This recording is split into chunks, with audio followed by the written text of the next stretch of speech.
Hello and welcome to Sports News. I'm Barang Tony Uranta.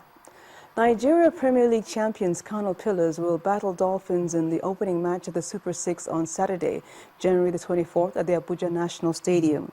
The tournament, which is scheduled to hold between January the 24th through to the 1st of February, has Dolphins, Pillars, Warri Wolves and Yimba, as well as the country's under-23 and under-20 teams.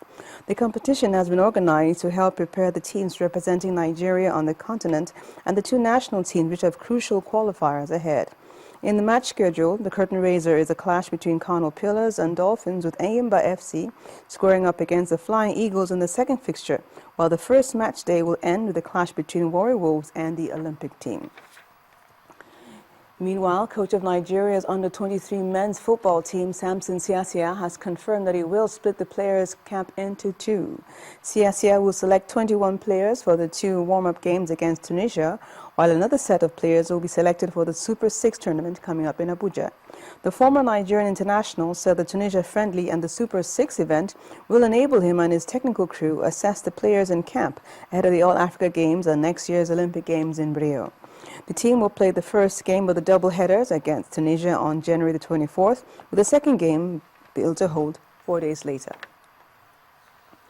And teams arriving in Equatorial Guinea for the Africa Cup of Nations are searching for places to sleep due to lack of hotel rooms. Congo coach Claude Leroy told the BBC that 5 of his 35-strong party attending the tournament are yet to have accommodation.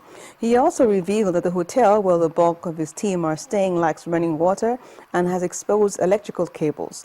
Burkina Faso coach Paul has also criticized facilities, saying the event should have been delayed until June. Equatorial Guinea is staging the tournament at short notice after Morocco pulled out.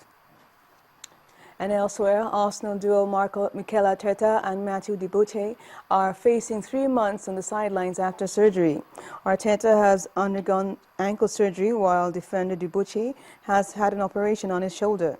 Spanish international Arteta, who has not played since the 2-0 victory over Borussia Dortmund in the UEFA Champions League on the 26th of November 2014, has been suffering inflammation and discomfort owing to a bone spur on his left ankle. France international Diboche only returned from 3 months out with an ankle injury in December 2014, but injured his shoulder when he collided with an advertising board during Sunday's 3-0 win over Stoke City. And with that, we end on Sports News for tonight. I'm Barang Tony Uranta.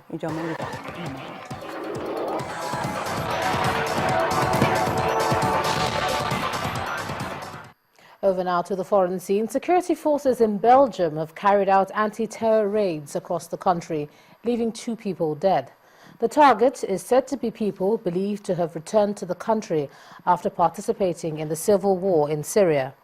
Eyewitnesses say they heard gunshots and several explosions on a residential street near the railway station. The raid comes on the wake of terror attacks in France that have raised security concerns across the rest of Europe. However, Belgium has witnessed radical Islamist activity among its Muslim population.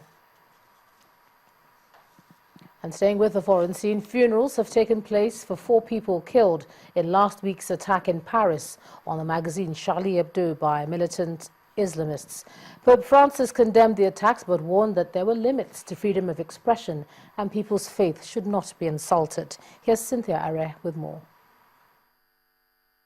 Well, thanks a lot. 17 people died in the attacks, including 8 magazine staff, 3 police officers, 4 people at the Jewish market, and a visitor to the magazine, and a caretaker also died. Al-Qaeda said it had directed the 3 militants involved to carry out the attacks. Earlier on, the French President François Hollande vowed to protect Muslims, who he said were the main victims of the fanatism, along with people of other religions. There are new travel and trade rules between the U.S. and Cuba are to take effect by tomorrow. Measures include allowing U.S. citizens to use credit cards in Cuba and for U.S. businesses to export some technologies. Americans will be able to take home up to $100 in alcohol and tobacco from Cuba as well. And that means the U.S. ban on Cuban cigars is over. Finally, there's great news from the African continent. New Ebola cases in the 3 West African countries worst affected by the deadly outbreak of the virus are declining. Sierra Leone and Guinea both recorded the lowest weekly total of confirmed Ebola cases since August. Liberia, which reported no new cases on 2 days last week, had its lowest weekly total since June. And that's the foreign news wrap-up. It's back to you now. Thanks a lot, Cynthia. And the main news again.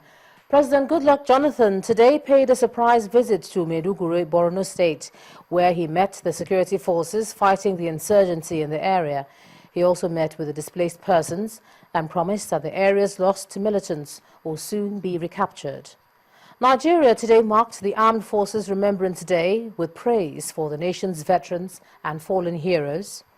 And the federal government has said that it's set to make available 1 million prepaid meters to electricity consumers across the country. Well, that's the news at 10 tonight. Thanks a lot for staying with us. I'm Ijoma Bunyato. Good night.